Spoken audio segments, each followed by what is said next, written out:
Hi and welcome back to the channel. Today I'll be harvesting some ginger. Also I'll be updating you on the progress of the regrowth of the scrap pieces of cabbage. Since that video I have added 2 pieces of onion scraps, but only one survived, and I'll give you an update on how that is as well, that I've transplanted into my green stalk planter.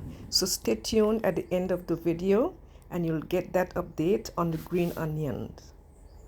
Also, I'll be adding the video in the cards above of the first video where I've started the process.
see this piece of cabbage scrap has already formed a mini cabbage, and it is growing very well. And you'll notice the second piece is just starting to form its head. This is the second piece, and you can see the formation of the second mini head of cabbage.